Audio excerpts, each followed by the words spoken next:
Hello friends, जय हिंद। तो दोस्तों, हम मध्य प्रदेश की परीक्षा धाम की बुक को डिस्कस कर रहे हैं, है ना। आज का लेक्चर होगा चैप्टर नंबर 15 को डिस्कस कर रहे हैं हम। इस लेक्चर में हम वन्य जीव अभ्यारण्य वाइल्ड लाइफ सेंचुरी के बारे में डिस्कस करेंगे। इसके प्रीवियस लेक्चर में हमने राष्ट्रीय उद्यान को डिटेल में डिस्क्राइब एंड डिस्कस किए हैं दोस्तों। तो आप हमारा प्रीवियस वीडियो देखना बिल्कुल ना भूलें। साथ ही चैनल को सब्सक्राइब कर ले। ऐसे ही करके हम ये बुक को कंप्लीट कराने वाले हैं, पूरे लेक्चर्स आएंगे। तो देखिए दोस्तों, यह लेक्चर मेरे द्वारा डिस्कस किया जा रहा है। My name is Vikram Khandelkar. इस लेक्चर में हम मध्य प्रदेश में वन्य जीव अभ्यारण्य को डिस्कस करेंगे। मैंने आपको बता दिया। इसके प्रीवियस वीडियो में हमने नेशनल पार्क वाला चैप्टर डाल चुके हैं। उसको आप जाके प्रीवियस वीडियो चैनल में प्लेलिस्ट मिल जाएगी आपको, वहां जाके देख सकते हैं। आज हम इस लेक्चर में वन्य जीव अभ्यारण्य वाइल्ड लाइफ सेंचुरी, जितनी भी wild life sanctuary Madhya Pradesh में है, किस जिले में है, उनसे कैसे क्वेश्चन बन सकते हैं, ये सारा हम डिस्कस करेंगे दोस्तों, है ना। तो देखिए, आइए शुरू करते हैं। ये देखिए मध्य प्रदेश में वन्य जीव अभ्यारण्य। तो इसके पहले वीडियो में मैंने आपको बताया था वाइल्ड लाइफ सेंचुरी क्या होती है करके, है ना। उसमें बता दिया हूं दोस्तों वाइल्ड लाइफ सेंचुरी क्या होती है। तो आपको जानकारी के लिए बता दूं, वाइल्ड लाइफ सेंचुरी यानी अभ्यारण्य क्या होता है ना। तो हमने नेशनल पार्क तो पढ़ लिए। अभ्यारण्य क्या होता है? अभ्यारण्य एक प्रोटेक्टेड एरिया होता है, प्रोटेक्टेड फॉरेस्ट होता है, जिसको संरक्षित वन कहते हैं, जिसको संरक्षित वन कहते हैं दोस्तों। संरक्षित वन होता है ये अभ्यारण्य होता है एक प्रकार का। यहाँ शासन के नियम तो होते हैं लेकिन कम होते हैं। शासन के नियम तो होते हैं लेकिन कम होते हैं दोस्तों। यहाँ पे शासन के नियम होते हैं लेकिन कम नियम होते हैं। और वो जो नेशनल पार्क होता है वो टोटल रिस्ट्रिक्टेड एरिया होता है ना। तो देखो, प्राकृतिक पर्यावरण के संरक्षण में जिन क्षेत्रों का निर्माण किया जाता है उसके अंतर्गत अभ्यारण्य भी आते हैं। वन्य जीव अभ्यारण्य का गठन किसी एक प्रजाति अथवा कुछ विशिष्ट प्रजातियों के संरक्षण के लिए किया जाता है, अर्थात ये विशिष्ट प्रजाति आधारित संरक्षित क्षेत्र होता है। ये संरक्षित क्षेत्र होता है। और हमने नेशनल पार्क के टाइम पे पढ़े थे, वो आरक्षित क्षेत्र था। वो आरक्षित क्षेत्र रिजर्व्ड फॉरेस्ट था, और ये क्या है? प्रोटेक्टेड फॉरेस्ट है। यहाँ पे शासन के नियम तो होते हैं लेकिन थोड़े से कम होते हैं, है ना। तो हम एक एक करके अभ्यारण्य को डिस्कस करेंगे। मध्य प्रदेश में कितने क्या अभ्यारण्य है उनके बारे में जानेंगे। तो दोस्तों, आपको जानकारी के लिए बता दूं, देखो यहाँ पे मैप दिया हुआ है पूरे अभ्यारण्य का। तो मैप के हिसाब से भी आप देख सकते हैं कि कहाँ पे कौन सा अभ्यारण्य है करके। कहाँ पे कौन सा अभ्यारण्य? देखो, फेन अभ्यारण्य मंडला में, सोन घड़ियाल अभ्यारण्य, ये बगदर्रा अभ्यारण्य, ये पूरे अभ्यारण्य को एक काम करूंगा मैं, साथों साथ पढ़ते पढ़ते वहीं पर टिक लगा के बताते जाऊंगा। तो देखिए, आइए सबसे पहले विशेष जंतुओं के संरक्षण के लिए जो अभ्यारण्य बनाए गए हैं उनको हम डिस्कस करते हैं कि विशेष जंतुओं के लिए जो संरक्षण के लिए जो अभ्यारण्य बनाए गए हैं। तो देखो, खरमोर पक्षी होता है दोस्तों, एक खरमोर नाम का एक पक्षी होता है। एक दूधराज पक्षी हमने सुने, दूधराज नाम का एक पक्षी को तो आप जानते हैं जो मध्य प्रदेश का राजकीय पक्षी है। लेकिन एक वैसे ही खरमोर पक्षी होता है। तो खरमोर पक्षी के संरक्षण के लिए दो अभ्यारण्य है दोस्तों। दो अभ्यारण्य, एक तो सैलाना अभ्यारण्य जो रायसेन में है। मैप देखना आप, रायसेन कहाँ पे? सैलाना अभ्यारण्य जो रायसेन में है, और सरदारपुर अभ्यारण्य जो धार में है। ये दोनों में खरमोर पक्षी का संरक्षण किया जा रहा है दोस्तों। देखो, आप मैप देखना, रतलाम भी मिल जाएगा आपको, और रतलाम से ही लगा हुआ इंदौर, उज्जैन, धार, और रतलाम से ही लगा हुआ धार है। तो सैलाना अभ्यारण्य रतलाम में है, और सरदारपुर अभ्यारण्य, दोनों अभ्यारण्य पास पास में है। ऊपर रतलाम जिला है, नीचे धार जिला है। तो खरमोर पक्षी का संरक्षण जो है सैलाना अभ्यारण्य रतलाम और सरदारपुर अभ्यारण्य धार में किया जा रहा है, खरमोर पक्षी का संरक्षण। तो इसको आपको याद रखना है, क्वेश्चन बन सकता है कि खरमोर पक्षी का संरक्षण किस राष्ट्रीय उद्यान में किया जा रहा है। तो सैलाना अभ्यारण्य रतलाम में और सरदारपुर अभ्यारण्य धार में खरमोर पक्षी का संरक्षण किया जा रहा है। बात करेंगे सोन घड़ियाल अभ्यारण्य की, नहीं, सोन चिड़िया का संरक्षण कहाँ किया जा रहा है दोस्तों? तो सोन चिड़िया एक चिड़िया है जिसका नाम रखें सोन चिड़िया। तो सोन चिड़िया का संरक्षण भी दो अभ्यारण्य में किया जा रहा है। एक तो घाटी गांव अभ्यारण्य ग्वालियर, और एक तो करेरा अभ्यारण्य शिवपुरी में दोस्तों। मैप देखना आप, ग्वालियर के ही नीचे क्या है? शिवपुरी है। ग्वालियर के ही नीचे दक्षिण में शिवपुरी है। तो वहां की चिड़िया यहाँ भी तो उड़ के आ सकती है। तो दोनों जगह कर रहे हैं, सोच लो, ये याद रख लो। घाटी गांव अभ्यारण्य ग्वालियर और करेरा अभ्यारण्य शिवपुरी में सोन चिड़िया का संरक्षण किया जा रहा है, हमको याद रखना है। अब कंफ्यूज तो नहीं हो गया आप? देखो, घाटीगांव अभ्यारण्य ग्वालियर में, उसके ग्वालियर के दक्षिण में ही शिवपुरी जिला है। तो शिवपुरी में है करेरा अभ्यारण्य। तो सोन चिड़िया का संरक्षण घाटीगांव अभ्यारण्य ग्वालियर में भी किया जा रहा है, और करेरा अभ्यारण्य शिवपुरी में भी सोन चिड़िया का संरक्षण किया जा रहा है। अब देखो घड़ियालों का संरक्षण कहाँ किया जा रहा है। एक घड़ियाल होते हैं दोस्तों, घड़ियाल जो मगरमच्छ की तरह ही दिखाई देते हैं, जो पानी में रहते हैं, उन्हें कहा जाता है घड़ियाल। घड़ियालों का संरक्षण के लिए मध्य प्रदेश में 3 अभयारण्य ऐसे हैं जहाँ घड़ियालों का संरक्षण किया जा रहा है। एक तो चंबल अभयारण्य, एक तो राष्ट्रीय चंबल अभयारण्य, एक तो राष्ट्रीय चंबल अभयारण्य जो मुरैना जिले में है दोस्तों, चंबल नदी के किनारे, चंबल नदी के किनारे, उसका नाम ही है राष्ट्रीय चंबल घड़ियाल अभयारण्य। ये मुरैना में है, यहाँ पे घड़ियालों का संरक्षण किया जा रहा है।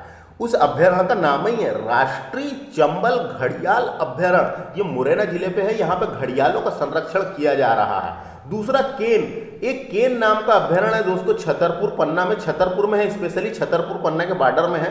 तो केन, तो इसका भी नाम है केन घड़ियाल अभयारण्य। तो केन घड़ियाल अभयारण्य, केन नदी पर भी घड़ियालों का संरक्षण किया जा रहा है, आपको पता होना है ना।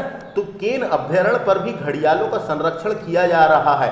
उसके अलावा एक सोन अभयारण्य दोस्तों, सोन अभयारण्य सोन नदी के किनारे है, सीधी शहडोल में, तो इसका भी नाम है सोन घड़ियाल अभयारण्य। यहाँ भी घड़ियालों का संरक्षण किया जा रहा है दोस्तों, है ना। तो अब अपने को पता चल गया कि घड़ियालों का संरक्षण मध्य प्रदेश के 3 अभयारण्य में किया जा रहा है। एक तो राष्ट्रीय चंबल घड़ियाल अभयारण्य मुरैना में, एक तो केन घड़ियाल अभयारण्य पन्ना छतरपुर में, एक तो सोन घड़ियाल अभयारण्य सीधी शहडोल, सा से सीधी सा से सोन, ऐसा याद रख सकते हैं, है ना। तो ये देखो यहाँ पे जो हमने जहाँ संरक्षण जिन चीजों का कर रहे हैं वो अभयारण्य हमको पता चल गया। अब यहाँ से अगर क्वेश्चन आएंगे तो बन जाएगा। देखो ये मुरैना में है, ये केन नदी पर छतरपुर में है, और ये सीधी शहडोल तरफ है। तो इसको गड़बड़ नहीं करना है, नदियों के नाम पे ही तीनों इसका नाम है, क्योंकि नदी में ही मिलेंगे घड़ियाल, तो नदियों के नाम पर ही तीनों, बस किस जिले में है ये आपको याद रखना है। अब देखिए दोस्तों, अब यहां मध्य प्रदेश के प्रमुख अभयारण्यों के बारे में दिया रखा है, तो हम एक एक करके पूरे अभयारण्य को पढ़ेंगे, और अगर उनकी कोई विशेषता है तो मैं आपको बताऊंगा, और विशेषता अगर नहीं है तो डायरेक्ट क्वेश्चन इतना आ सकता है किस जिले में है करके वनडे एग्जामों में, है ना। और कुछ विशेष अगर बातें रहेगी तो वो पूछेगा स्थापना उनकी, है ना। तो एक एक करके पूरे अभयारण्य को देखते हैं। देखिए दोस्तों, मध्य प्रदेश में वन्य जीव अभयारण्य, है ना। तो देखो खेवनी अभयारण्य, खेवनी नाम का एक अभयारण्य दोस्तों, KHEONI, Kheoni wild life sanctuary है। वाइल्ड लाइफ सेंचुरी है जो कहाँ पे, जो देवास और सीहोर जिले में, स्पेशली ज़्यादातर देवास, ऑप्शन में देगा आपको देवास। इसकी स्थापना 1955 में की गई थी। देखो स्थापना आ भी सकती है और नहीं भी आ सकती, है ना। जो विशेष कोई चर्चा में रहेंगे तो उसकी आ सकती है, नहीं तो वनडे एग्जामों में डायरेक्ट किस जिले में है इतना ही पूछा जाता है दोस्तों, क्योंकि स्थापना पूछने के लिए उसके पास नेशनल पार्क है, अभयारण्य की स्थापना नहीं पूछेगा वो, है ना। तो खेवनी अभयारण्य, Kheoni wild life sanctuary Dewas में है, इतना याद रखना है। देवास जिला, है ना, जबलपुर के पास जो देवास जिला है दोस्तों, जबलपुर के पास जो, सॉरी जबलपुर के पास तो दमोह है, गलत बता दिया मैंने। देवास जिला दोस्तों, देवास इंदौर के पास, इंदौर के पूरब में जो देवास जिला है वहाँ पे खेवनी अभयारण्य। तो इंदौर के पास जो अभयारण्य है, देवास जिला है, वहाँ पे है खेवनी अभयारण्य। नरसिंहगढ़, नरसिंहगढ़ नाम की पहले रियासत हुआ करती थी दोस्तों, इतिहास में नरसिंहगढ़ नाम की एक रियासत हुआ करती थी, राजगढ़ जिले की एक रियासत हुआ करती थी नरसिंहगढ़। वर्तमान में राजगढ़ जिले की तहसील है नरसिंहगढ़। नरसिंहगढ़ में ही नरसिंहगढ़ नाम का एक अभयारण्य है दोस्तों। नरसिंहगढ़ अभयारण्य कहाँ पे क्वेश्चन आएगा, राजगढ़ में है, इतना याद रखना है। नरसिंहगढ़ अभयारण्य जो है दोस्तों, नरसिंहगढ़ नाम का जो अभयारण्य है, वहीं पे दोस्तों क्या हो रहा है, वहाँ पे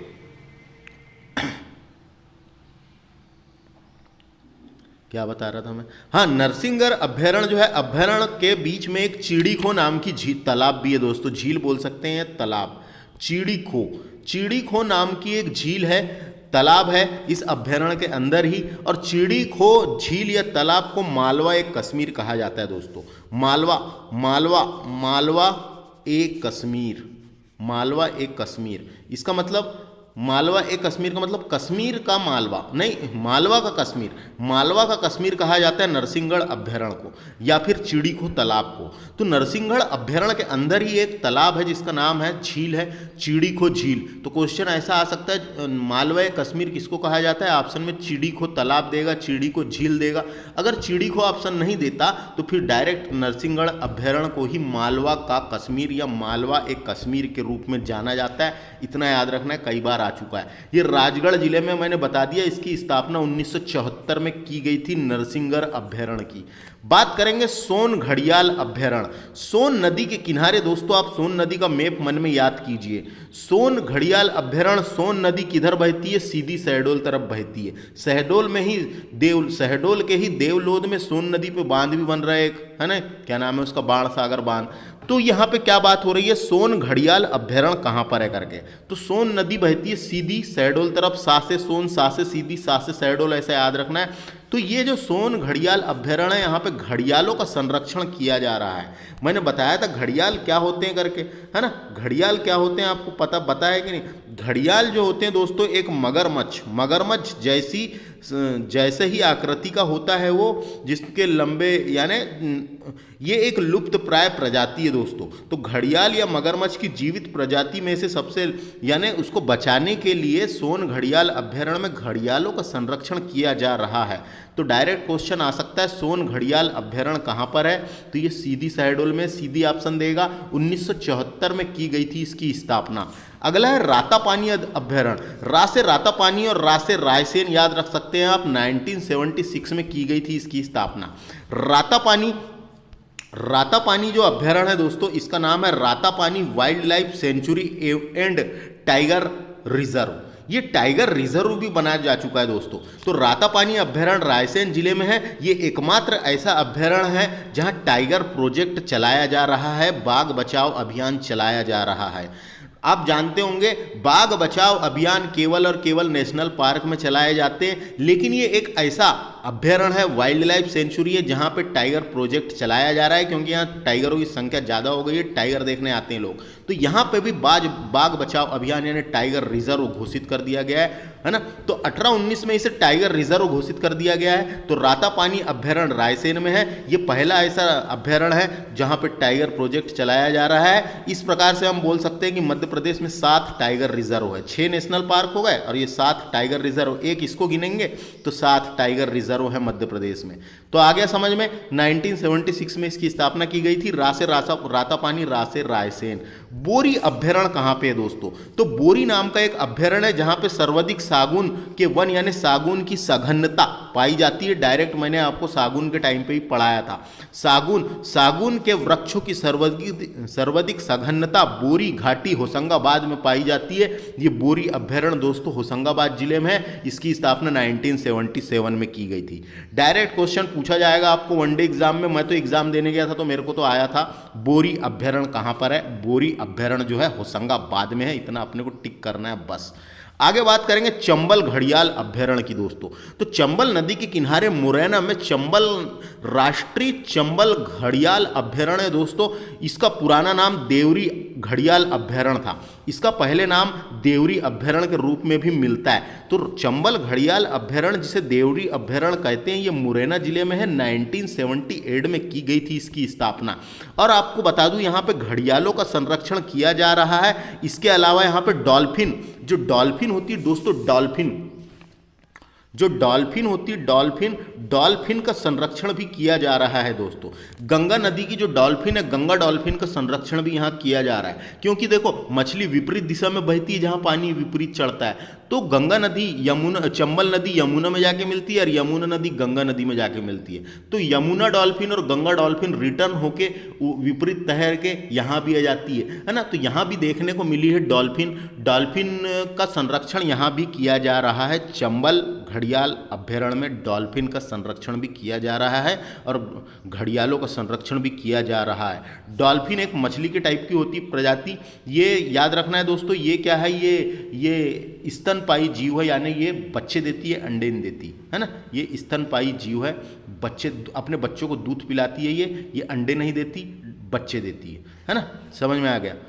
आगे बात करेंगे बगदरा अभ्यारण्य की। बगदरा नाम का एक अभ्यारण्य सीधी जिले में दोस्तों 1978 में हुई थी इसकी स्थापना।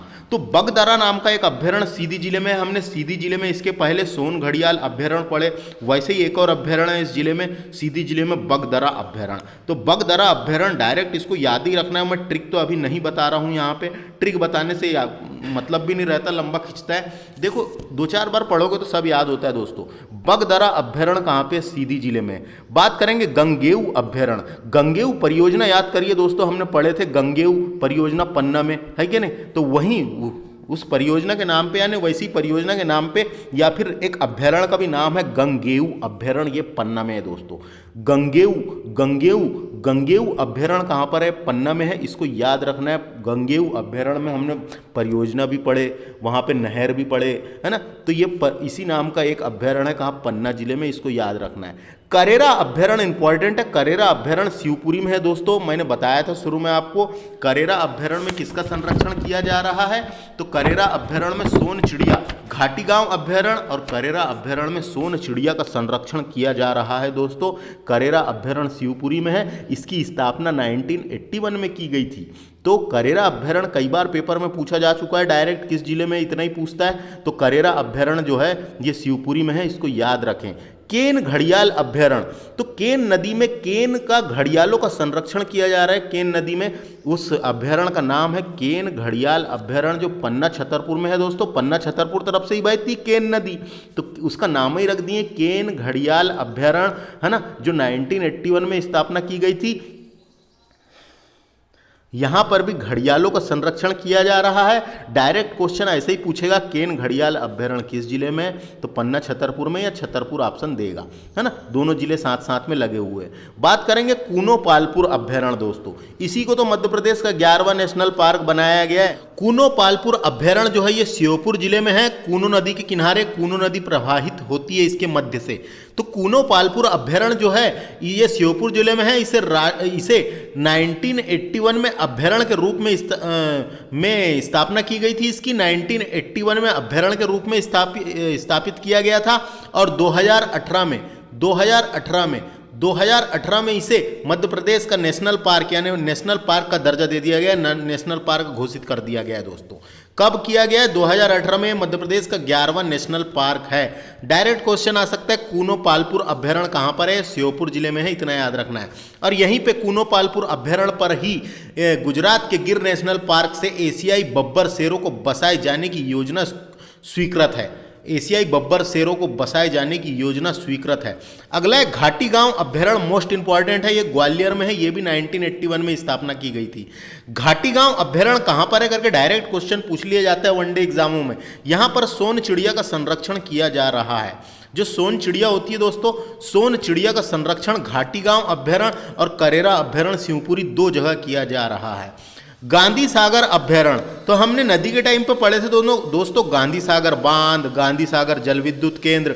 गांधी सागर अभ्यारण्य कहाँ पर है? ये मंदसौर जिले में है। इसकी भी स्थापना 1981 में की गई थी। गांधी सागर अभ्यारण्य में गिद्ध संरक्षण परियोजना प्रस्तावित है। गिद्धों के संरक्षण के लिए गिद्ध बहुत ज़्यादा लुप्त होते जा रहे हैं, तो गिद्धों के संरक्षण के लिए गांधी सागर अभ्यारण्य में एक योजना प्रस्तावित की गई है। गांधी सागर अभ्यारण्य कहाँ पर है करके डायरेक्ट क्वेश्चन आता है, मंदसौर में है।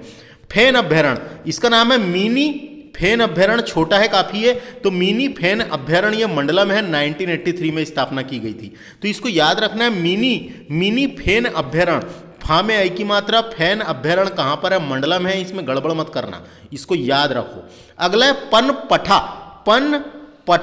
अभ्यारण्य। ये पनपठा अभ्यारण्य शहडोल उमरिया में है दोस्तों, खासकर उमरिया में है ज़्यादा ये। तो पनपठा अभ्यारण्य उमरिया में है, ये भी 1983 में इसको घोषित किया गया था अभ्यारण्य के रूप में, है ना। तो पनपठा अभ्यारण्य डायरेक्ट आएगा, उमरिया लगाना है या शहडोल ऑप्शन दे सकता है, लेकिन ज़्यादातर उमरिया ऑप्शन देगा आएगा तो, है ना। पनपठा अभ्यारण्य ये है उमरिया में। इसके अलावा सैलाना अभ्यारण्य, ये मध्य प्रदेश का दूसरा सबसे छोटा अभ्यारण्य है। मध्य प्रदेश का दूसरा सबसे छोटा अभ्यारण्य है सैलाना अभ्यारण्य, जो रतलाम में है, 1983 में स्थापना हुई थी। सैलाना अभ्यारण्य पर भी खरमोर पक्षी का संरक्षण किया जा रहा है दोस्तों, जो सरदारपुर अभ्यारण्य धार में है और सैलाना अभ्यारण्य जो रतलाम में है, वहाँ पे खरमोर पक्षी का संरक्षण किया जा रहा है। डायरेक्ट क्वेश्चन आता है सैलाना अभ्यारण्य कहाँ पर है? तो सैलाना अभ्यारण्य रतलाम में है। सरदारपुर अभ्यारण्य, यहाँ पे भी दूधराज पक्षी का संरक्षण, खरमोर पक्षी का और दूधराज पक्षी जो हमारे स्टेट बर्ड है, राजकीय पक्षी है, उसका भी संरक्षण सरदारपुर अभ्यारण्य धार में किया जा रहा है। इसकी भी स्थापना 1983 में की गई थी।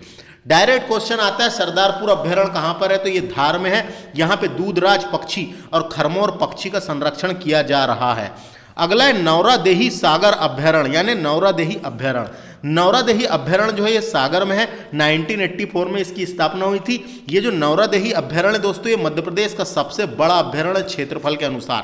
मध्य प्रदेश का सबसे बड़ा अभ्यारण्य, इसका क्षेत्रफल 1194.670 यानी कि लगभग 1194.670 वर्ग किलोमीटर है। ये मध्य प्रदेश का क्षेत्रफल के अनुसार सबसे बड़ा वाइल्ड लाइफ सेंचुरी है नौरादेही अभ्यारण्य। ये नौरादेही अभ्यारण्य सागर जिले में है। 1984 में स्थापना की गई थी और यहीं पे नौरादेही अभ्यारण्य पर ही देश में लुप्त चीते की प्रजाति की पुनर्स्थापना नौरादेही में की जा रही है।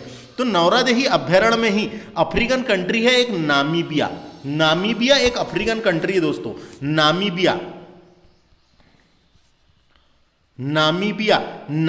देश से चीता बसाए जाने की योजना स्वीकृत है दोस्तों। यहाँ पे तो अफ्रीकन कंट्री है। अफ्रीकी चीते को लाए जाने की योजना प्रस्तावित है। अफ्रीकी चीता को वहां से लाएंगे पकड़ के और यहाँ पे छोड़ेंगे और यहाँ पे इनके वातावरण या इनका रहन सहन में देख रेख की जाएगी। इनको यहाँ पे पालन पोषण किया जाएगा। तो डायरेक्ट क्वेश्चन आता है कई बार कि किस अभ्यारण्य में नामीबिया देश से अफ्रीकी चीता बसाए जाने की योजना किस अभ्यारण्य में प्रस्तावित है या फिर चल रही है, स्वीकृत है। तो नौरादेही अभ्यारण्य में दोस्तों, है ना। नामीबिया देश से चीता बसाए जाने की योजना, यहां पे डायरेक्ट क्वेश्चन आता है कौन से देश से? अफ्रीकन कंट्री है नामीबिया देश से, ये याद रखना है। सागर जिले में है। 1984 में हुई थी इसकी स्थापना। नौरादेही अभ्यारण्य सबसे बड़ा अभ्यारण्य मध्य प्रदेश का सागर जिले में है। अगला है रालामंडल अभ्यारण्य जो है ये इंदौर में है दोस्तों। इसकी स्थापना 1989 में की गई थी दोस्तों। रालामंडल अभ्यारण्य ये मध्य प्रदेश का सबसे छोटा अभ्यारण्य है जिसका क्षेत्रफल मात्र 2.340 किलोमीटर स्क्वायर वर्ग किलोमीटर है दोस्तों। और ये कहाँ पे है? डायरेक्ट क्वेश्चन आता है। रालामंडल अभ्यारण्य सबसे छोटा अभ्यारण्य इंदौर में है। इसकी स्थापना 1989 में की गई थी। और एक इंपॉर्टेंट फैक्ट है, रालामंडल अभ्यारण्य में 2017 में देश का पहला लोमड़ी संरक्षण केंद्र, देश का पहला लोमड़ी होती ना एक, देश का पहला लोमड़ी संरक्षण केंद्र स्थापित किया गया है ना। 2017 में देश का पहला लोमड़ी संरक्षण केंद्र यहाँ पे क्या नाम है, रालामंडल अभ्यारण्य इंदौर में स्थापित किया गया है। अगला है ओरछा अभ्यारण्य। तो इसको याद करने में कोई दिक्कत ही नहीं है, निवाड़ी जिले में है ना। ओरछा पहले टिक्कमगढ़ जिले में आता था, लेकिन निवाड़ी जिले के गठन के बाद ओरछा अभ्यारण्य निवाड़ी जिले में चले गया। ओरछा नामक तीर्थ जो है निवाड़ी में है, वहीं पे उसी नाम का एक अभ्यारण्य 1994 में की गई थी स्थापना। दुर्गावती अभ्यारण्य, तो दोस्तों रानी दुर्गावती कहाँ की थी? रानी दुर्गावती जबलपुर तरफ की थी। तो जबलपुर के पास ही तो दमोह है, तो दमोह याद रखना है ना। रानी दुर्गावती अभ्यारण्य दमोह जिले में है ना। कामधेनु गौ अभ्यारण्य, गायों के लिए एक अभ्यारण्य बनाया गया जो देश का पहला, भारत का पहला गौ अभ्यारण्य था। उसका नाम रखा गया है कामधेनु गौ अभ्यारण्य। कामधेनु के नाम पे रखा गया है कामधेनु गौ अभ्यारण्य। ये कहाँ पे है? ये आगर मालवा में 2012 में स्थापित किया गया है। 2012 में स्थापित किया गया है। और एक और गौ अभ्यारण्य रीवा जिले में बसामन मामा गौ अभ्यारण्य रीवा में है। तो याद रखना है, 2 गौ अभ्यारण्य है इंपॉर्टेंट। मानदाता नगरी कहाँ पे दोस्तों? खंडवा में है कि नहीं? अपन ने पढ़े, इतिहास के टाइम पे पढ़ोगे आप। मानदाता नगरी नर्मदा नदी के किनारे खंडवा में है। तो मानदाता नाम का ही अभ्यारण्य खंडवा में है दोस्तों, जिसकी स्थापना 2016 में की गई थी, है ना। 2016 में की गई है। तो मानदाता अभ्यारण्य है खंडवा में, इसको याद रखना है। काटियावाड़ अभ्यारण्य अलीराजपुर में है। यहीं पे नूरजहां प्रजाति के आम, है ना। यहाँ आम की बहुत बड़ी अमराई है, वहाँ पे नूरजहां प्रजाति के आम बहुत ही प्रसिद्ध है। तो ये काटियावाड़ अभ्यारण्य अलीराजपुर में है, इसको याद रखिए। 2016 में अभ्यारण्य के रूप में स्थापित किया गया था। कब किया गया था? 2016 में अभ्यारण्य के रूप में काटियावाड़ अभ्यारण्य जो अलीराजपुर में है उसको स्थापित। अगला है कालीभीत अभ्यारण्य। जो कालीभीत अभ्यारण्य है दोस्तों, पहाड़ी के टाइम पे अपन ने पढ़े थे, कालीभीत की पहाड़ी बैतुल में है। तो वही कालीभीत के नाम पे ही एक अभ्यारण्य है, कालीभीत अभ्यारण्य। ये बैतूल जिले में है दोस्तों। और ये जो भालू होते हैं, भालू के लिए प्रसिद्ध है। जो कालीभीत अभ्यारण्य बैतूल में है वो भालू के लिए प्रसिद्ध है। 2016 में इसे अभ्यारण्य घोषित किया गया है। अगला है सुरमेनिया अभ्यारण्य, सुरमानिया या सुरमेनिया अभ्यारण्य। ये अभ्यारण्य भी खंडवा में ही है दोस्तों, 2016 में स्थापित किया गया है। याद रखना है, नाम पेपर में आते हैं तो बनते नहीं, है ना, इसलिए ये नाम याद रखना है। सुरमेनिया नामक एक अभ्यारण्य है, कहाँ पे? खंडवा में। सुरमेनिया अभ्यारण्य खंडवा में है, इसको याद रखें, इंपॉर्टेंट है। तो इस तरीके से हमको ये पता चल गया कि कौन से अभ्यारण्य किस जिले में है। एक बार पढ़ना है, 2 बार पढ़ना है, 3 बार पढ़ना है, याद हो जाएंगे दोस्तों। वीडियो 10 बार नहीं देखेंगे कोई दिक्कत नहीं, एक ही बार वीडियो देखें और आपके पास जो भी बुक हो जिसमें अभ्यारण्य की सूची डली हुई हो उसको पढ़ें। देखिए दोस्तों, आगे के अभ्यारण्य हम डिस्कस करेंगे। तो 11 वन्य जीव अभ्यारण्य प्रस्तावित है दोस्तों। कितने? 11। अगर ये 11 वन्य जीव अभ्यारण्य बन जाते हैं तो मध्य प्रदेश में अभ्यारण्यों की संख्या 36 हो जाएगी दोस्तों। तो ये 11 अभ्यारण्य बनने के बाद मध्य प्रदेश में अभ्यारण्यों की संख्या 36 हो जाएगी। तो बात करेंगे महात्मा गांधी अभ्यारण्य। ये महात्मा गांधी अभ्यारण्य बुरहानपुर में बनेगा दोस्तों, प्रस्तावित है ना। क्या है? देखो, बुरहानपुर जिला महाराष्ट्र से लगा हुआ है और महाराष्ट्र के मेलघाट टाइगर रिजर्व, महाराष्ट्र में एक मेलघाट टाइगर रिजर्व है और अम्बावारा अभ्यारण्य की सीमा से लांघकर अम्बावारा अभ्यारण्य की सीमा से लांघकर बुरहानपुर में ये जो अभ्यारण्य है महात्मा गांधी अभ्यारण्य, यहाँ पर बहुत ज़्यादा जंगली जानवर देखने को मिल रहे हैं। टाइगर, तेंदुआ आदि देखने को मिलते हैं। इस वजह से इसको अभ्यारण्य घोषित करने वाले तो महात्मा गांधी अभ्यारण्य बुरहानपुर में है दोस्तों, और बुरहानपुर में ये प्रस्तावित है। तो महात्मा गांधी अभ्यारण्य कहाँ पर है? ये प्रस्तावित है बुरहानपुर में, याद रखना है। अगला है अहिल्याबाई होलकर अभ्यारण्य, इंदौर में है। तो इंदौर में जो बड़वाहा वनमंडल क्षेत्र में, बड़वाहा वनमंडल में वन क्षेत्रों को मिलाकर जो नया अभ्यारण्य बनाया जाएगा, उसका नाम देवी अहिल्याबाई के नाम पर रखा जाएगा। तो देवी अहिल्याबाई होलकर अभ्यारण्य इंदौर में है दोस्तों। क्या है? बड़वाहा वन मंडल के क्षेत्र को मिलाकर जो नया अभ्यारण्य बनाने वाला है उसका नाम रखने वाले हैं देवी अहिल्याबाई होलकर अभ्यारण्य। अगला है माधवराव सिंधिया अभ्यारण्य, ये श्योपुर में है दोस्तों। माधवराव सिंधिया के नाम पर रखा जाएगा, श्योपुर जिले में है ये अभ्यारण्य, है ना। ये पूनोपालपुर नेशनल पार्क के बाद वहाँ पे श्योपुर जिले में दूसरा अभ्यारण्य होगा जिसका नाम है माधवराव सिंधिया अभ्यारण्य बनाया जाएगा दोस्तों, है ना। तो ये माधवराव सिंधिया अभ्यारण्य ये श्योपुर में है। अगला है सरदार वल्लभ भाई पटेल जी के नाम पे एक अभ्यारण्य बनेगा सीहोर में। सरदार वल्लभ भाई पटेल जी के नाम पर एक अभ्यारण्य बनेगा सीहोर में, है ना। तो मध्य प्रदेश में 11 वन्य जीव अभ्यारण्य प्रस्तावित है और जब ये बन जाएंगे तो इसके बाद मध्य प्रदेश में हो जाएगी संख्या 36। मध्य प्रदेश में 36 वन्य जीव अभ्यारण्य हो जाएंगे। तो सरदार वल्लभ भाई पटेल अभ्यारण्य सीहोर में प्रस्तावित है, याद रखना है। अगला इंदिरा गांधी अभ्यारण्य नरसिंहपुर में बनाया जाएगा। इंदिरा गांधी के नाम पर एक अभ्यारण्य बनाया जाएगा, है ना, नरसिंहपुर में। तो इसको याद रखना है।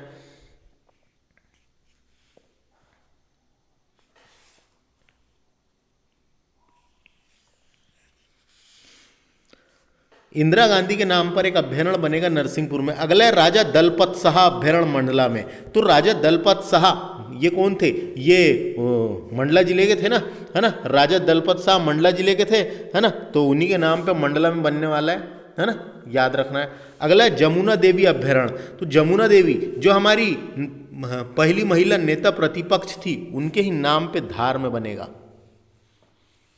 धार में बनेगा दोस्तों।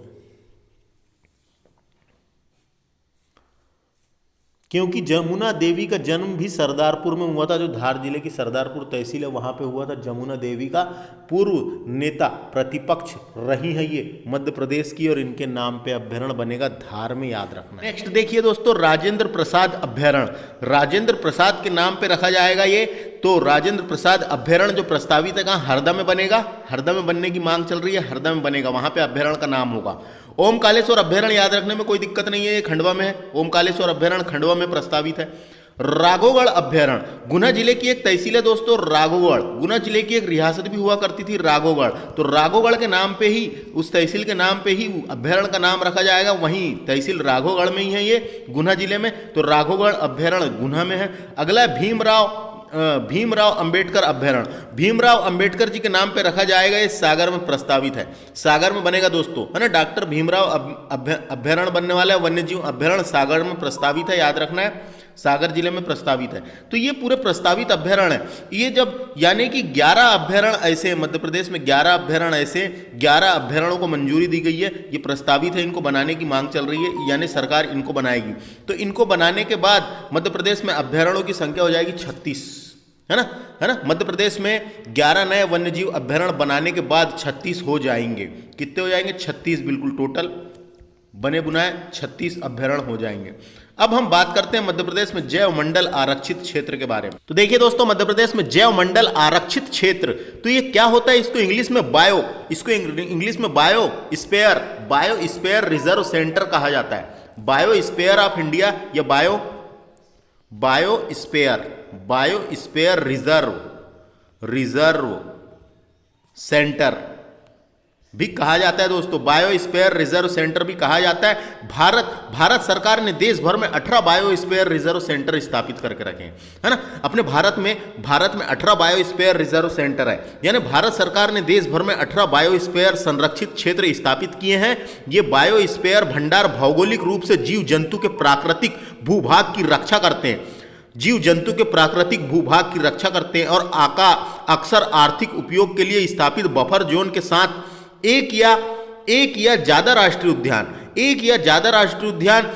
उद्यान और अभ्यारण्य को संरक्षित रखने का काम करते हैं। दोस्तों, तो हम इसको बोल सकते हैं कि आरक्षित क्षेत्र क्या होता है, यानी जैव मंडल आरक्षित क्षेत्र क्या क्षेत्र है? तो जैव मंडल आरक्षित क्षेत्र एक ऐसा क्षेत्र होता है जहां जैव विविधता को संरक्षित किया जाता है।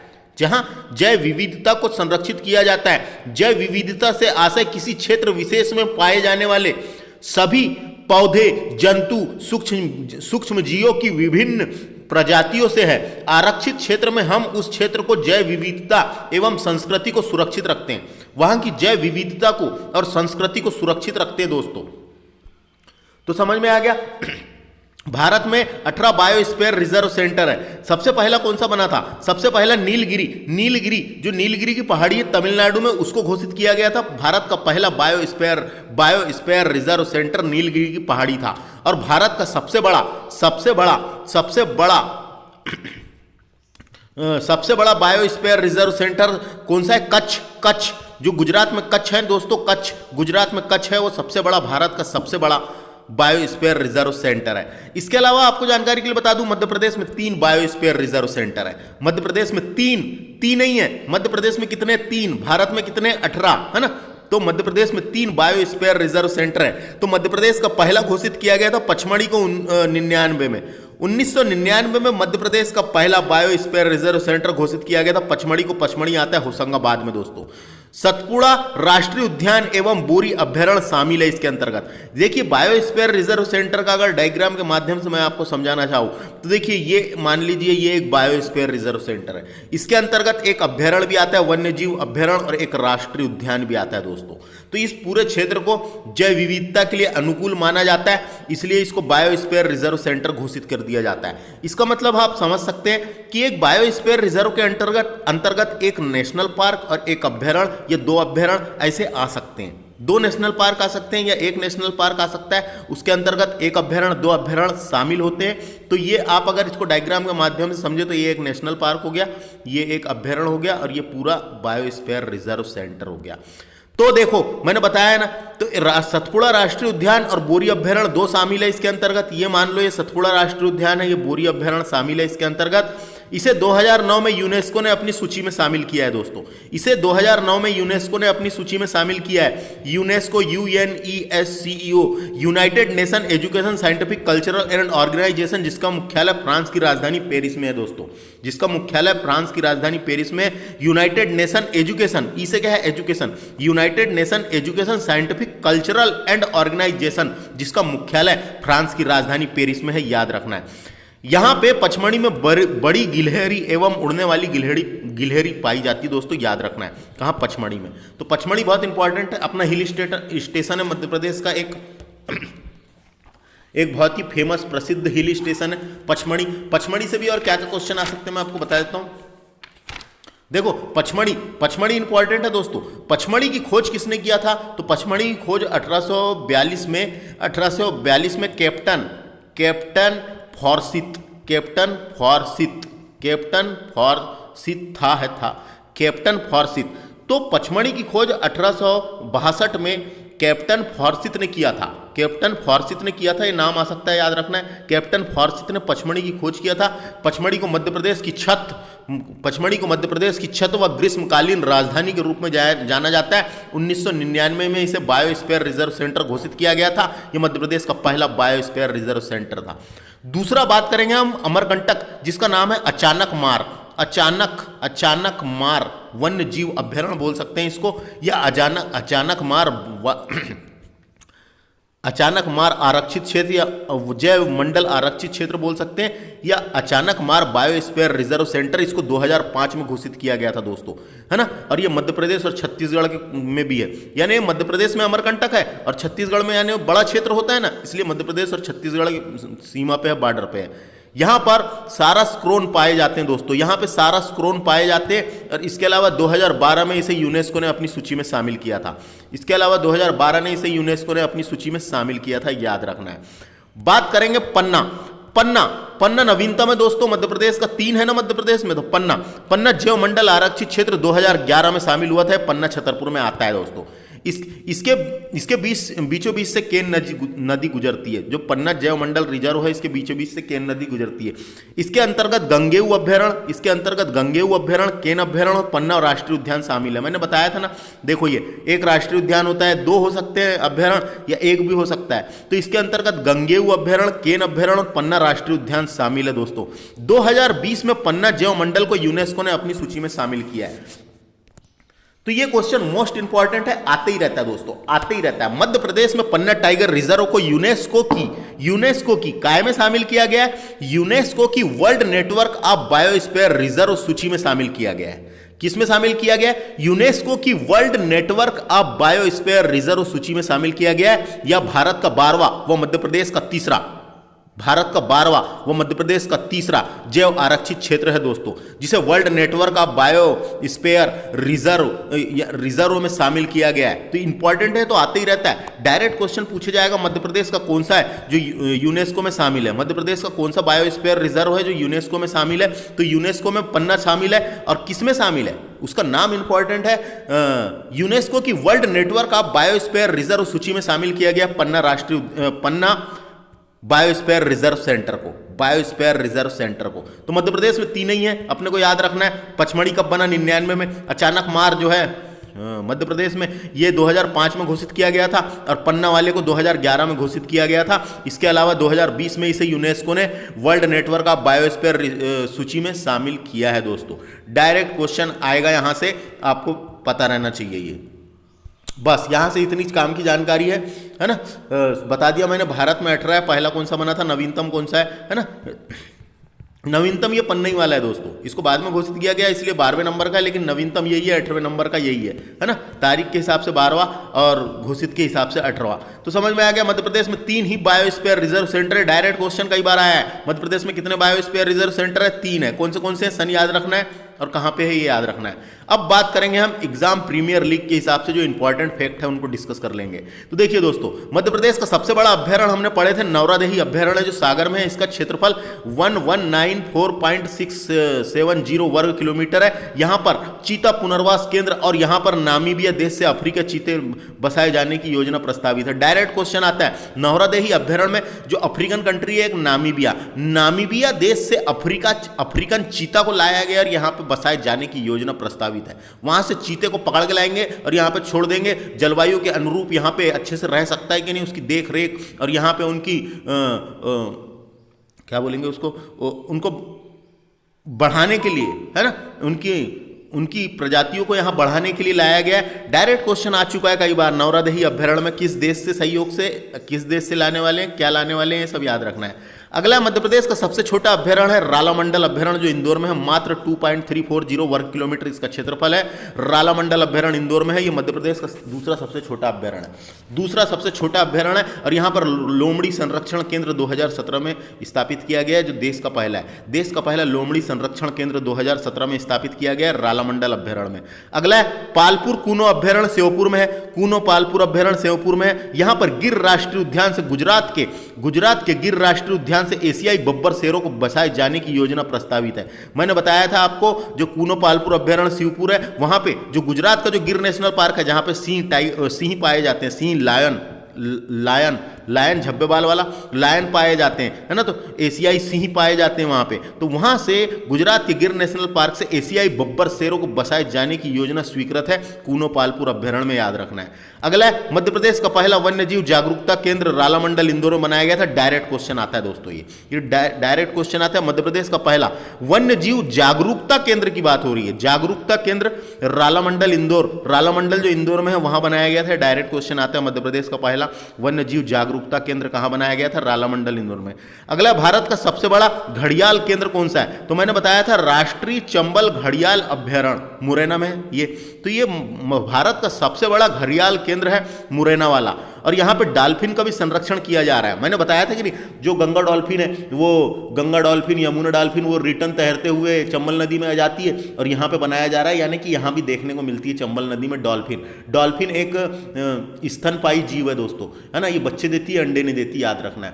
मछली तो है एक प्रकार से, इसको मछली कहते हैं, लेकिन पूरी मछली अंडे देती है, लेकिन दो मछली ऐसी है जो बच्चे देती है, एक तो ब्लू व्हेल और दूसरा ये डॉल्फिन। आ गया समझ में, है ना। तो सबसे बड़ा पूछेगा तो मुरैना वाला है राष्ट्रीय चंबल घड़ियाल अभ्यारण्य मुरैना में। अगला है व्हाइट टाइगर सफारी, सफेद शेरों की भूमि रीवाओं कहा जाता है दोस्तों, लेकिन व्हाइट टाइगर सफारी की स्थापना सतना जिले के मुकुंदपुर में की गई है, जिसका उद्घाटन 3 अप्रैल 2016 को किया गया। यहां पर सफेद शेरों को बसाया जाएगा। तो एक व्हाइट टाइगर सफारी बनाई जा रही है दोस्तों। देखो, व्हाइट टाइगर की भूमि रीवाओं कहा जाता है, और रीवा के बिल्कुल पास में ही है सतना, रीवा के बिल्कुल पास में ही है मुकुंदपुर, लेकिन मुकुंदपुर आता है सतना जिले में, है ना। तो white tiger safari Mukundpur Satna में बनाई जा रही है। उद्घाटन याद रख लो 3 अप्रैल 2016 को सफेद शेरों को बसाए जाने का है। राष्ट्रीय उद्यानों में सर्वाधिक संख्या में पाया जाने वाला पशु है अपने यहाँ चीतल। मध्य प्रदेश में 11 नेशनल पार्क है अभी, है ना, और पूरे भारत में सबसे ज्यादा वन अपने मध्य प्रदेश में ही पाए जाते हैं, और सबसे ज्यादा राष्ट्रीय उद्यान भी अपने मध्य प्रदेश में ही है। और मध्य प्रदेश के जंगलों में सबसे ज्यादा पाए जाने वाला पशु चीतल है दोस्तों, चीतल। हिरन टाइप का होता है चीतल, है ना, बिल्कुल हिरन टाइप का होता है। तो ये डायरेक्ट क्वेश्चन आ सकता है कौन सा पाया जाता है करके। अगला है, विश्व में प्रोजेक्ट टाइगर के जन्मदाता गेनी मेनफोर्ड माने जाते हैं। गेनी मेनफोर्ड को माना जाता है विश्व में टाइगर प्रोजेक्ट सबसे पहले किसने लाया था? तो गेनी मेनफोर्ड नाम के व्यक्ति थे, उन्होंने सबसे पहले, उनको टाइगर प्रोजेक्ट का जन्मदाता ही माना जाता है, याद रखना है। जबकि भारत में टाइगर प्रोजेक्ट का जन्मदाता कैलाश सांखला को माना जाता है, याद रखना है। विश्व में पूछेगा तो गेनी मेनफोर्ड, और भारत में टाइगर प्रोजेक्ट के जन्मदाता कैलाश सांखला को माना जाता है, कहा जाता है, याद रखना है। डायरेक्ट क्वेश्चन आ सकते हैं ये, है ना। नेशनल टाइगर डे कब मनाया जाता है? 29 जुलाई को, ये भी क्वेश्चन आ चुका है। अगला है, जंगल गलियारा के तहत एक जंगल गलियारा योजना बनाई जा रही है दोस्तों, जिसके अंतर्गत कान्हा और बांधवगढ़ को आपस में जोड़ा जाएगा। एक राष्ट्रीय उद्यान से दूसरे राष्ट्रीय उद्यान में जो वहां के वन्य जीव हैं वो ऑटोमेटिक जा आ सकेंगे, उसको ऐसा जोड़ा जाएगा जो मनोरंजन की दृष्टि से, सांस्कृतिक दृष्टि से लोगों को देखने और मनोरंजन करने, और जो वहां पे बफर जोन, इंटर जोन जो है वहां पे लोग आएंगे, देखेंगे। और ये डायरेक्ट क्वेश्चन आएगा, इतना याद रखिए, जंगल गलियारा के तहत कान्हा राष्ट्रीय उद्यान और बांधवगढ़ को जोड़ा जाएगा। डायरेक्ट क्वेश्चन आ चुका है जबकि पीएससी में एक बार, है ना। गिद्ध जनगणना, जो गिद्ध होते हैं दोस्तों, गिद्ध जो बाज होते हैं, है ना, गिद्ध बाज 2011 में गिद्ध जनगणना में 2021 के अनुसार 9408 गिद्ध पाए गए हैं मध्य प्रदेश में। मध्य प्रदेश के पन्ना जिले में सर्वाधिक गिद्ध है 981। डायरेक्ट क्वेश्चन आ सकता है सर्वाधिक गिद्ध कहां पाए गए हैं? तो ये पन्ना जिले में जो अभ्यारण्य वहां पाए गए हैं, और मध्य प्रदेश में गिद्ध कितने? 9408। ये समझ में आ गया। ये पूरे इंपॉर्टेंट फैक्ट है जो परीक्षा में आ सकते हैं। अगला, परीक्षा उपयोगी तथ्य देख लेते हैं और मुद्दे देखते हैं क्या क्या है। तो देखिए, सबसे पहले तो इधर साइड वाला देख लेते हैं, मध्य प्रदेश के राष्ट्रीय उद्यान और उनसे गुजरने वाली नदियां। तो कौन से राष्ट्रीय उद्यान के बीचों बीच से कौन सी नदी गुजरती है, ये अपने को पता होना। तो पन्ना राष्ट्रीय उद्यान से केन नदी गुजरती, कोई दिक्कत ही नहीं है, ये तो अपन ने नदी पढ़ ली है कि नहीं। कान्हा राष्ट्रीय उद्यान से बंजर और हलोन नदी गुजरती है, बंजर और हलोन नदी गुजरती है। बंजर नदी जाके नर्मदा में मिलती है, मंडला में, वहां संग्राम घाट में, है कि नहीं।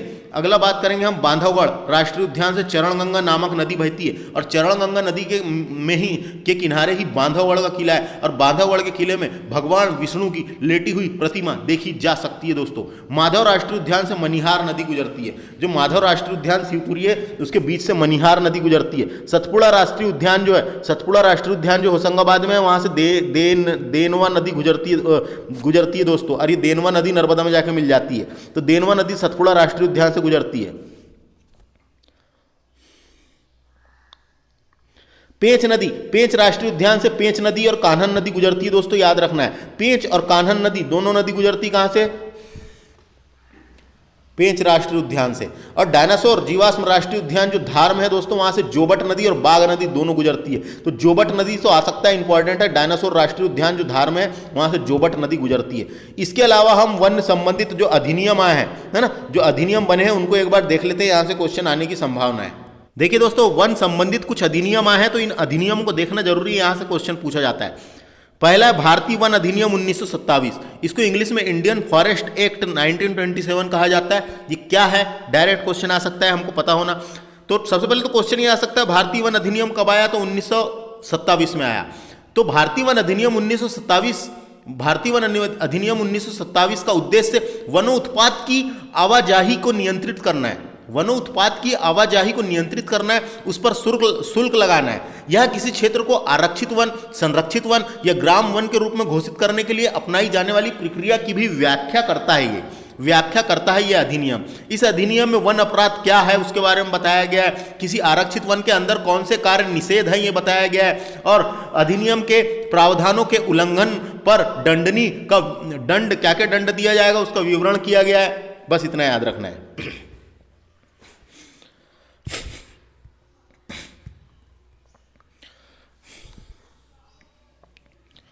अगला भारतीय वन्य जीव अधिनियम 1972। तो भारतीय वन्य जीव अधिनियम 1972 है ना, भारतीय वन्य जीव अधिनियम यानी वाइल्ड लाइफ प्रोटेक्शन एक्ट, वन्य जीव संरक्षण अधिनियम 1972 में आया था। डायरेक्ट क्वेश्चन आता है, कब आया था करके? 1972 में आया था भारतीय वन्य जीव संरक्षण अधिनियम। इसको इंग्लिश में वाइल्ड लाइफ प्रोटेक्शन एक्ट 1972 कहते हैं। तो ये क्या है, तो आपको जानकारी के लिए बता दूं, वन्य जीव संरक्षण अधिनियम 1972 जंगली जानवरों और पौधों की विभिन्न प्रजातियों के संरक्षण, उनके आवासों के प्रबंध एवं विनियमन एवं जंगली जानवरों, पौधों व उससे बने उत्पादों के व्यापार पर नियंत्रण के लिए एक कानूनी ढांचा प्रदान करता है दोस्तों। यह अधिनियम सरकार द्वारा विभिन्न प्रकार की सुरक्षा और निगरानी प्राप्त उन पौधों और पशुओं की अनुसूची को भी सूचीबद्ध करता है दोस्तों। तो अपने को पता होना ये सब बातें जो मैं बोल के बताया। वन्य जीव संरक्षण अधिनियम 1972 में आया था। कब आया था करके डायरेक्ट क्वेश्चन आता है। तो वन्य जीव संरक्षण अधिनियम 1972 जंगली जानवरों और उनके पौधों की विभिन्न प्रजातियों के संरक्षण, उनके आवासों के प्रबंध और एवं विनियमन और जंगली जानवर, पौधों व उससे बने उत्पाद के व्यापार पर नियंत्रण के लिए एक कानूनी ढांचा प्रदान करता है 1972 वाला अधिनियम। अगला है भारतीय वन संरक्षण अधिनियम 1980। तो ये इससे नाम से ही पता चल रहा है, भारतीय वन का संरक्षण करने के लिए। तो भारतीय वन संरक्षण अधिनियम 1980 है। वन संरक्षण 1980 ने निर्धारित किया है कि वन क्षेत्र में स्थायी कृषि वानिकी का अभ्यास करने के लिए केंद्र की अनुमति आवश्यक है ना।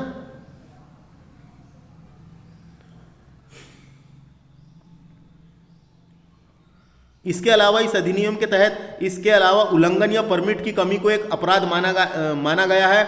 वनों की कटाई को सीमित करने, जैव विविधता के संरक्षण और वन्य जीव को बचाने का लक्ष्य रखा गया है इस अधिनियम के माध्यम से। वन संरक्षण अधिनियम 1980 है ना। वन संरक्षण अधिनियम 1980 कब आया था करके डायरेक्ट क्वेश्चन आ सकता है।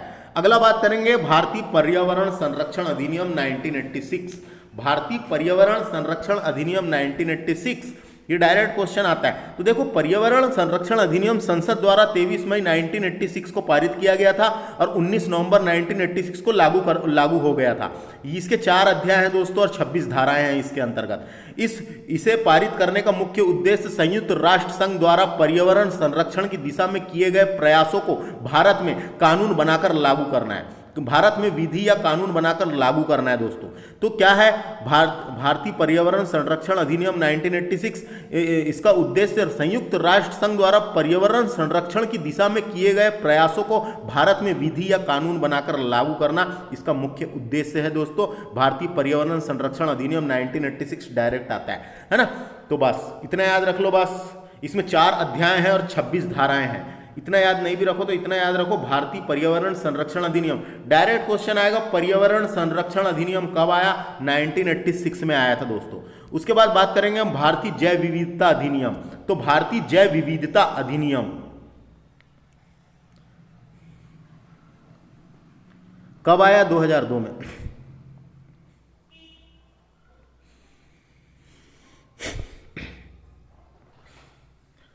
भारतीय जैव विविधता अधिनियम 2002 में आया। इस अधिनियम को वर्ष 2002 में अधिनियमित किया गया था। इसका उद्देश्य जैविक संसाधनों का संरक्षण, उनके धाराई उपयोग का प्रबंध, स्थानीय समुदाय के साथ उचित व न्याय संगत साझाकरण और भारत की समृद्धि जैव विविधता को संरक्षित रखना, वर्तमान और भावी पीढ़ी, जो आने वाली पीढ़ी है, वर्तमान पीढ़ी और भावी पीढ़ी के कल्याण के लिए इसके लाभ के वितरण की प्रक्रिया को सुनिश्चित करना है। आगे समझ।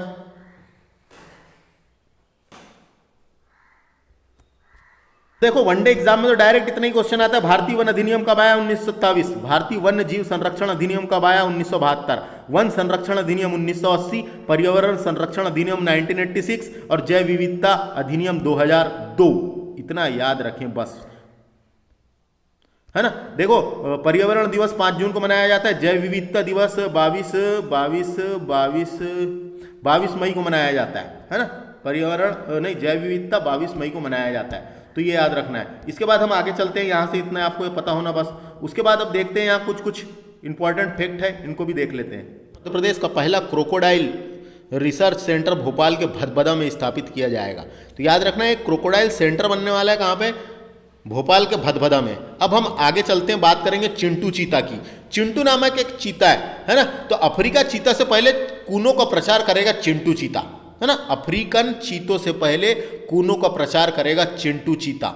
तो क्या है देखिए, अफ्रीकन चीतों के लिए श्योपुर जिले में स्थित कूनो पालपुर राष्ट्रीय उद्यान में जुलाई 2021 में चिंटू चीता नामक शुभांकर जारी किया है। तो चिंटू चीता को शुभांकर बनाया गया, मैस्कॉट बनाया गया, मैस्कॉट बनाया गया है ना। तो ये मैस्कॉट बनाया गया है। तो डायरेक्ट क्वेश्चन आ सकता है, कूनो पालपुर राष्ट्रीय उद्यान ने अपना मैस्कॉट किसे बनाया? चिंटू नामक चीता को। देखो इधर साइड इसका लोगो भी बनाया गया है। क्या बोल रहा है देखो, ये क्या कहता है? मैं तेज दौड़कर जाऊंगा और कूनो में जाकर बस जाऊंगा कहता है। अब बताओ, है ना। तो देखो ये समझ में आ गया। डायरेक्ट क्वेश्चन आ सकता है, जुलाई 2021 में जारी किया है। मोगली उत्सव की बात करेंगे इसके बाद हम। मोगली, देखिए मोगली उत्सव की बात करेंगे तो द जंगल बुक कहानियां आपने पढ़ी देखी होगी। जो नई जनरेशन के लोग हैं उन लोगों ने तो नहीं देखे हैं, है ना, काहे कि मोबाइल का जमाना आ गया। द जंगल बुक कहानी का हीरो मोगली नाम का बच्चा था। मोगली का जन्म जो वहाँ आसपास के जंगलों में एक गांव में हुआ था। जब मोगली छोटा था तो एक दिन अपने माता पिता से बिछड़कर जंगल में जाकर खो जाता है। मोगली लगभग जानवरों के बीच में कई साल तक के रहता है, बड़ा हो जाता है और कहानी के अंत में वापस लौटकर अपने घर को आ जाता है। तो स्थानीय लोगों के अनुसार मोगली सिवनी जिले के आमोदगढ़ में पाया जाता था। आमोदगढ़ में पाया जाता था, इसलिए मोगली उत्सव को पेंच राष्ट्रीय उद्यान में सिवनी में 2004 में मनाया गया। डायरेक्ट आ सकता है, मोगली उत्सव का आयोजन कब किया गया था? 2004 में किया गया था। कहाँ पे? पेंच राष्ट्रीय उद्यान में। और मैंने आपको बताया था रुडयार्ड किपलिंग ने द जंगल बुक नामक किताब पेंच राष्ट्रीय उद्यान में ही लिखी थी, है कि नहीं। द जंगल बुक जो विश्व प्रसिद्ध किताब हुई है, हॉलीवुड में तक के उसके नाम की मूवी बनी है। बात करेंगे आगे, समझ के आगे चलते हैं। मुकुंदपुर व्हाइट टाइगर सफारी दोस्तों। तो देखिए white tiger safari Mukundpur, Satna जिले के मुकुंदपुर में खुलने वाली है। तो क्या है ये? मध्य प्रदेश के सतना जिले के मुकुंदपुर में भारत की प्रथम व्हाइट टाइगर सफारी की स्थापित किया गया है, जिसका स्थापना 3 अप्रैल 2016 को की गई थी। इसका नाम Maharaja Martand Singh white tiger safari रखा जाएगा दोस्तों। तो मध्य प्रदेश में शुरू होगी सफेद बाघ की सफारी। सफेद बाघ की सफारी शुरू होगी, जबकि सफेद बाघ यानी व्हाइट सफेद शेरों की भूमि रीवा को कहा जाता है। रीवा जिले के पास में ये मुकुंदपुर बिल्कुल पास में है, लेकिन आता कौन से जिले में? सतना में। तो वहां बनने वाली है, इसको याद रखना है। किसके नाम पर रखा जाएगा? महाराजा मार्तंड सिंह के नाम पर रखा जाएगा। कौन थे ये? पता है आपको, इतिहास पढ़े होगे तो। यहाँ एक वन्य जीव नहीं, ये कौन थे? तो ये रीवा जिले के सांसद और रीवा रियासत के अंतिम शासक, अंतिम महाराज थे। रीवा रियासत के अंतिम महाराज थे और एक भारतीय वन्यजीव संरक्षणवादी सांसद और रीवा रियासत के अंतिम महाराज थे दोस्तों। ये अंतिम महाराज थे, तो रीवा रियासत के अंतिम महाराज थे, इन्हीं के नाम पे सांसद भी रहे हैं बाद में, और एक वन्यजीव संरक्षणवादी और सांसद भी रहे हैं, है ना। तो ये याद रखना, इनके नाम पे रखा जाएगा, क्वेश्चन आ सकता है। इसका उद्घाटन 3 अप्रैल 2016 को किया गया था। व्हाइट टाइगर सफारी सतना जिले के मुकुंदपुर में बनेगी, भारत की पहली है ये। बात करेंगे अब अगला, मध्य प्रदेश में पर्यावरण से संबंधित प्रथम कौन कौन है उनको देख लेते हैं। तो मध्य प्रदेश का पहला बायोस्फीयर रिजर्व सेंटर पचमढ़ी को बनाया गया था 1999 में, अपन ने बात कर चुके हैं इसकी। अगला है प्रथम जीवाश्म राष्ट्रीय उद्यान कौन सा है, तो डिंडोरी में है। ये मध्य प्रदेश का सबसे छोटा राष्ट्रीय उद्यान है, मात्र 2.70 वर्ग किलोमीटर है। ये मध्य प्रदेश का सबसे छोटा, इसको फाजिल नेशनल पार्क भी कहते हैं, डिंडोरी में है दोस्तों ये। और ये इसको दूधवा राष्ट्रीय उद्यान, दूधवा भी कहते हैं, दूधवा पार्क, दूधवा उद्यान, वहाँ पे दूधवा प्रसिद्ध है जीवाश्मों के लिए, वहाँ जीवाश्म यानी फाजिल बहुत ज़्यादा है। अगला बात करेंगे प्रथम टाइगर प्रोजेक्ट।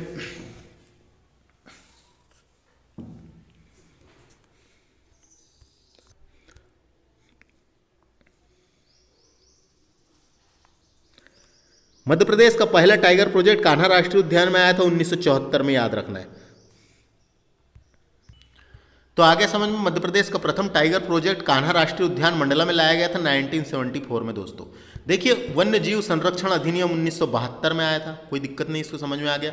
1973 में क्या होता है, 1973 में भारत में पहला टाइगर प्रोजेक्ट आता है, और भारत का पहला tiger project heli national park, heli national park जो है उत्तराखंड में, इसका नाम बाद में जिम कॉर्बेट रख दिया गया, यहाँ पे लाया गया था 1973 में। उसके बाद वन्य जीव संरक्षण अधिनियम 1974 बनाया गया, जो मध्य प्रदेश का था। वन्य जीव संरक्षण अधिनियम 1972 में आया एक, जो इंडिया लेवल का था, लेकिन मध्य प्रदेश ने खुद का एक अपना बनाया 74, और 74 में ही पहला टाइगर प्रोजेक्ट इसने कान्हा में लागू कर दिया। आ गया समझ में। अगला है मध्य प्रदेश का प्रथम राष्ट्रीय उद्यान कौन सा है, तो ये कान्हा राष्ट्रीय उद्यान है। 1955 में स्थापना हुई थी, 1933 में अभ्यारण्य के रूप में था, 1955 में इसकी स्थापना हुई थी। मध्य प्रदेश का सबसे बड़ा और पहला नेशनल पार्क है मध्य प्रदेश। तो देखिए, मध्य प्रदेश की प्रथम आर्द्र भूमि रामसर साइट में शामिल है दोस्तों भोजताल, जो भोपाल का बड़ा तालाब है वो शामिल है, इंपॉर्टेंट है, याद रखना है ना। ये देखिए, ये रामसर संधि क्या थी, इसके बारे में आपको पता होगा। यह आर्द्र भूमियों के धाराई प्रयोग और संरक्षण को सुनिश्चित करने वाली एक अंतर्राष्ट्रीय संधि थी। रामसर नाम की जगह है ईरान पे। तो मध्य प्रदेश की 3 साइटें शामिल है, मध्य प्रदेश के 3 स्थान शामिल है दोस्तों।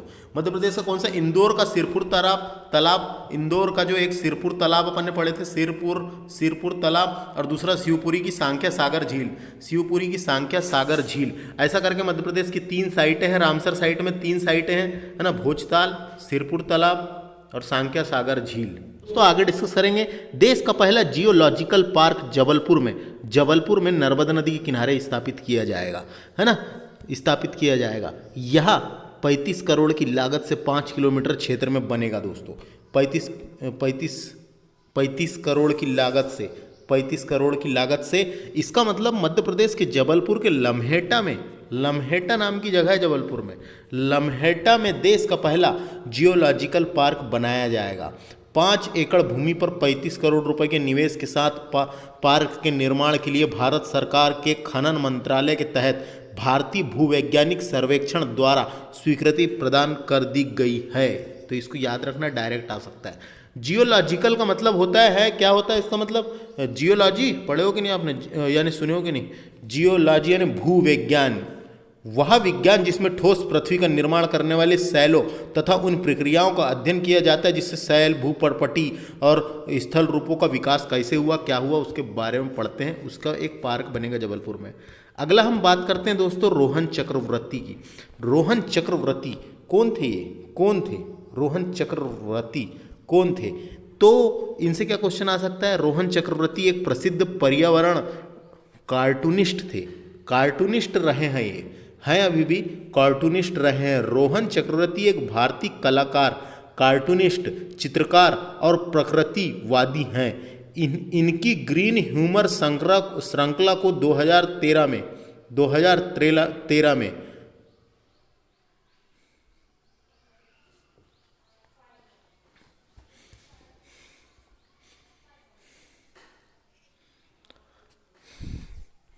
कान्हा राष्ट्रीय उद्यान का जो शुभांकर है, मैस्कॉट है, भूर सिंह द बारहसिंगा, जिसका डिजाइन रोहन चक्रवर्ती ने दिया था। डायरेक्ट क्वेश्चन आता है, इसको याद रखना है। ये देखो, ये कार्टूनिस्ट, ये कार्टून बनाया है इन्होंने, है ना, भूर सिंह द बारहसिंगा नाम का कार्टूनिस्ट बनाया गया, तो इसको आप याद रख सकते हैं दोस्तों, इसको आपको याद रखना है। इसके अलावा इन्हें WWF इंटरनेशनल प्रेसिडेंट्स अवार्ड 2017 में प्राप्त हुआ है, तो इनको 2017 में WWF अवार्ड भी मिल चुका है, याद रखना है। इसके बाद है रोहन चक्रवर्ती ग्रीन ह्यूमर नामक पत्रिका में कार्टूनिस्ट के रूप में कार्यरत है, तो इनको ग्रीन ह्यूमर नामक पत्रिका में कार्टूनिस्ट के रूप में कार्यरत है, ये याद रखना है। इनको ये अवार्ड भी मिल चुका है ग्रीन ह्यूमर नाम का, तो रोहन चक्रवर्ती याद रखें। अब आगे देखिए दोस्तों, देवरी इको घड़ियाल केंद्र, ये कहाँ पर है? तो ये मुरैना जिले में चंबल नदी पर स्थित है। यह घड़ियालों के साथ साथ बटागुरु कछुए का संरक्षण प्राकृतिक रूप से किया जा रहा है। एक बटागुरु नाम की कछुए की प्रजाति होती है दोस्तों। तो देवरी इको घड़ियाल अभ्यारण्य जो है, जो हमने राष्ट्रीय घड़ियाल चंबल अभ्यारण्य जो पढ़े हैं वहीं पे है, उसी के पास पे है। यहाँ पर घड़ियालों के साथ साथ बटागुरु कछुए का संरक्षण भी किया जा रहा है, ये मुरैना में है, याद रखना है। बात करेंगे इंदौर का रीजनल पार्क। इंदौर में एक रीजनल पार्क है दोस्तों, ये मध्य प्रदेश का अटल बिहारी वाजपेयी पार्क इंदौर में स्थित है।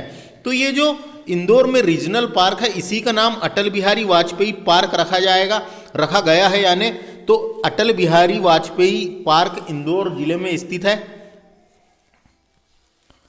इंदौर में स्थित है। यह इंदौर रीजनल पार्क और पिपलिया पार्क के नाम से भी अधिक जाना जाता है। ये जो इंदौर का रीजनल पार्क है, इसको इंदौर में रीजनल पार्क और पिपलिया पार्क के नाम से भी अधिक जाना जाता है। इसकी स्थापना 2003 में की गई थी।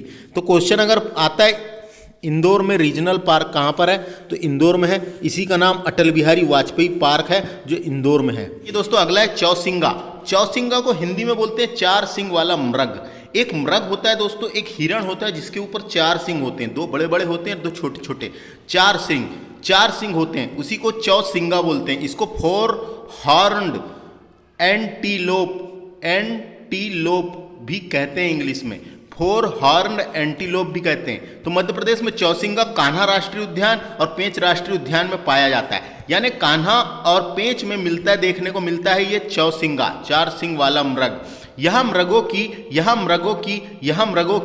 टाट्र सरस दुर्लभ प्रजाति का एक हिरण है दोस्तों। ये वंश है, ये प्रजाति है जिसका नाम है क्या? टाट्रा सरस दुर्लभ प्रजाति का टाट्रा सरस वंश का है, ये प्रजाति का हिरण है, एक मृग है ना। और ये भारत में भारत और नेपाल के खुले जंगलों की सीमा पर देखने को मिलता है। यह भारत और नेपाल के खुले जंगलों की सीमा पर देखने को भी मिलता है। तो इसको याद रखना है, चौसिंगा कान्हा और पेंच में पाया जाता है, ये दुर्लभ प्रजाति याद रख लें बस। इसके अलावा समाचार पन्नों से कुछ विशेष बातें हम देख लेते हैं करंट अफेयर की दृष्टि से, जो क्वेश्चन बन सकते हैं। तो मध्य प्रदेश अब बुल्फ का मतलब होता है दोस्तों भेड़िया स्टेट भी कहलाएगा। मध्य प्रदेश अब भेड़िया स्टेट भी कहलाएगा। क्या जनगण यानी गिनने के बाद पता चला कि सर्वाधिक भेड़िया भी मध्य प्रदेश में 772 भेड़िया हैं मध्य प्रदेश में। तो मध्य प्रदेश को अब भेड़िया स्टेट भी कहा जाएगा। देश में सर्वाधिक भेड़ियों की संख्या 772 मध्य प्रदेश में है। देश में सर्वाधिक भेड़ियों की संख्या 772 मध्य प्रदेश में। इसका मतलब मध्य प्रदेश को किस किस नामों से जाना जाता है? तो मध्य प्रदेश को टाइगर स्टेट भी कहा जाता है, कोई दिक्कत नहीं है इसमें, टाइगर स्टेट कहा जाता है। लेपर्ड स्टेट भी कहा जाता है। लेपर्ड का मतलब होता है दोस्तों तेंदुआ राज्य भी कहा जाता है मध्य प्रदेश को। मध्य प्रदेश को घड़ियाल राज्य भी कहा जाता है। घड़ियाल हमने पढ़े ना, घड़ियालों का संरक्षण किया जा रहा है, तो मध्य प्रदेश को घड़ियाल राज्य भी कहा जाता है। मध्य प्रदेश को वल्चर स्टेट भी कहा जाता है। वल्चर स्टेट का मतलब होता है गिद्ध। वल्चर स्टेट का मतलब होता है गिद्ध, जो गिद्ध होते हैं गिद्ध स्टेट भी कहलाएगा, है ना। गिद्ध स्टेट के बाद अब ये भेड़िया यानी बुल्फ स्टेट भी कहलाएगा। तो कौन से स्टेट नाम है इसका? टाइगर स्टेट, लेपर्ड स्टेट, घड़ियाल स्टेट, गिद्ध स्टेट, और बुल्प स्टेट भी बन गया है अपना मध्य प्रदेश। याद रखना है, मध्य प्रदेश को 1 नवंबर का एक टैग और मिल चुका है। 1 नवंबर को मिला था, 1 नवंबर को एक टैग और लग गया है। टाइगर स्टेट, लेपर्ड स्टेट, घड़ियाल स्टेट और गिद्ध स्टेट के बाद अब ये भेड़िया यानी बुल्प स्टेट भी बन गया है। देश में यह सबसे ज्यादा बुल्प मिले हैं इसलिए बन गया है। तो समझ में आ गया क्या क्या नाम हो गया। याद रखना है, गड़बड़ नहीं करना है बिल्कुल। टाइगर स्टेट, लेपर्ड स्टेट, घड़ियाल स्टेट, गिद्धराज और भेड़िया स्टेट भी कहलाएगा। इस तरीके से हमारा ये चैप्टर कंप्लीट होता है जिसमें हमने मध्य प्रदेश के क्या पढ़े, वन्य जीव अभ्यारण्य को डिस्कस किए। देखो एक बार और देख लेते हैं। ये देखिए मैप मैंने बताया था, मैप शुरू में सामने नहीं समझाया था तो ये पूरा तो समझा दिया हूँ दोस्तों। एक ये वाला छूट गया था, मयूर अभ्यारण्य कहाँ पर है, ये झाबुआ में है। याद रखना है मयूर अभ्यारण्य कहाँ पे है, झाबुआ में। उसके अलावा यहाँ जितने भी अभ्यारण्य हमने डिस्कस किए वो सब यहाँ पे लिख रखे हैं, तो आपको एक बार मैप के हिसाब से देख लेना है। तो इस लेक्चर में हमने मध्य प्रदेश के वन्य जीव अभ्यारण्य को डिस्कस किए। लेक्चर कैसा लगा कमेंट करके बता सकते हैं। राष्ट्रीय उद्यान और वन्य जीव अभ्यारण्य कंप्लीट होते हैं। मिलते हैं अगले लेक्चर में चैप्टर नंबर 16 में जलवायु पढ़ेंगे। Thanks for watching. नमस्कार दोस्तों।